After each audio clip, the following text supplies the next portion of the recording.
నమస్కారం. My TV news కి స్వాగతం. అవినీతి అనకొండలకు చెక్ పెట్టేందుకు ఏసీబీ పంజా విసిరింది. తిరుపతి జిల్లా సూళ్లూరుపేట రెవెన్యూ డివిజన్ కార్యాలయంలో శనివారం భారీ మెరుపు దాడి చేసింది ఏసీబీ అధికారులు. కొత్త ఆర్డీఓ బాధ్యతలు చేపట్టి 24 గంటలు కూడా గడవకముందే అవినీతి తిమింగలాల గుండెల్లో రైళ్లు పరిగెత్తేలా చేసింది ఈ ఆపరేషన్. రైతు వద్ద అడంగల్ పేరు మార్పు కోసం లంచం డిమాండ్ చేసిన senior assistant Siraj, junior assistant Hemanth వీరికి తోడుగా మెకానిక్ వెంకట సుబ్బయ్యలను ఏసీబీ అధికారులు అదుపులోకి తీసుకున్నారు. రైతు వద్ద నుంచి 40,000 రూపాయల నగదు స్వీకరిస్తుండగా రెడ్ హ్యాండెడ్గా పట్టుకున్నారు.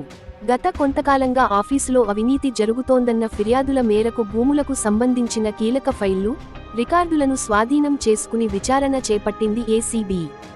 గతంలో 2022లో అప్పటి ఆర్డీఓ రోజ్మాండ్ సివిల్ సప్లైస్ కుంభకోణంలో చిక్కిన ఘటన కూడా మరోసారి చర్చనీయాంశమైంది. ఈ వ్యవహారం తెలిసిన వెంటనే తహసీల్దార్ కార్యాలయ సిబ్బందిలో కలకలం రేగింది. ఆఫీసులు నిర్మానుష్యంగా మారిపోయాయి. ప్రస్తుతం సూళ్లూరుపేటలో ఇదే హాట్ టాపిక్ గా మారింది. సంతవేలూరు వరదేపల్లి మండలం సంతవేలూరుకు చెందిన హరినాథ్ అనే ఆయనకి 99 సెంట్ల స్థలం ఉంది. ఆ స్థలం ఆయన ఫోర్ ఫాదర్స్ నుంచి వచ్చింది. దాంట్ని అమ్మడానికి వాళ్ళు ట్రై చేసినప్పుడు 66 సెంట్ల స్థలము పోరంబోక్ స్థలంగా చూపించారంట. అందుకని దానికోసం ఆయన అప్లికేషన్ పెట్టుకున్నాడు. పీజీఆర్ఎస్లో పెట్టుకున్నాడు. అక్కడ నుంచి ఎంఆర్ఓ దగ్గరికి వెళ్ళింది. అక్కడ నుంచి ఆర్డీఓ గారి ఆఫీస్కి వచ్చింది. వచ్చిన తర్వాత ఆర్డీఓ ఆఫీస్లో పనిచేస్తున్న సిరాజ్ అనే సీనియర్ అసిస్టెంట్, అట్లాగే సిసి గారు హేమంత్ అనే వ్యక్తులు వాళ్ళని 70,000 అడిగారంట. అది ఇవ్వడం ఇష్టం లేక రిక్వెస్ట్ చేసుకుంటే లాస్ట్కి 40,000 ఒప్పుకున్నారు. అది కూడా ఇవ్వడం ఇష్టం లేక, అంటే లంచంగా అడిగారు వాళ్ళు. ఆ లంచంగా అడిగిన డబ్బు ఇవ్వడం ఇష్టం లేక మాకు కంప్లైంట్ ఇస్తే ఈరోజు మేము సిరాజ్ అనే సీనియర్ అసిస్టెంట్ ఒక మెకానిక్కి పంపించాడు డబ్బులు తీసుకోమని చెప్పి. మెకానిక్ని పంపిస్తున్నాను, ఆయనకి ఇవ్వని చెప్పి కంప్లైంట్కి చెప్తే కంప్లైంట్ మెకానిక్ ఇస్తుండగా రెడ్ హ్యాండెడ్గా పట్టుకున్నాము. మొత్తం ముగ్గురిని అరెస్ట్ చేసి రిమాండ్కి పంపిస్తాము. ఫర్దర్ కోర్స్ ఆఫ్ యాక్షన్ కోర్టులో సబ్మిట్ చేస్తాము. ఇందులో 40,000 అండి. తప్పకుండా యాక్షన్ తీసుకుంటాము. ముందుగా 1064 అని మా హెడ్ ఆఫీస్ నెంబరు, అది టోల్ ఫ్రీ నెంబరు.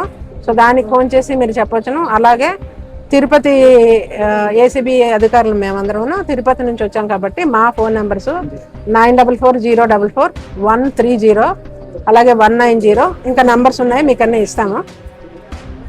ఈ నెంబర్స్లో దేనికైనా సరే ఫోన్ చేస్తే, ఫోన్ చేసినప్పుడు కొంత ఎవిడెన్స్తో సహా మా దగ్గరికి వస్తే మేము మిగిలిన ఎవిడెన్స్ అన్ని కలెక్ట్ చేసుకొని కోర్టులను ప్రవేశపెట్టి ఎవరైతే తప్పు చేస్తారో వారికి శిక్ష పడేటట్లుగా చేయడానికి మా వంతు కృషి మేము చేస్తాం.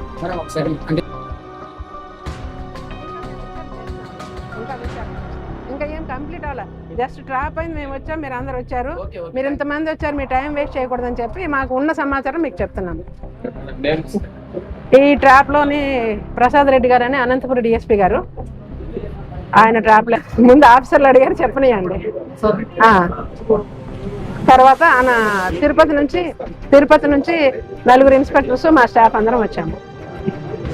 అసిస్టెంట్ సిరాజ్ గారండి, హేమంత్ సిసి గారు, వెంకట సుబ్బయ్య మెకానిక్. రైతు పేరు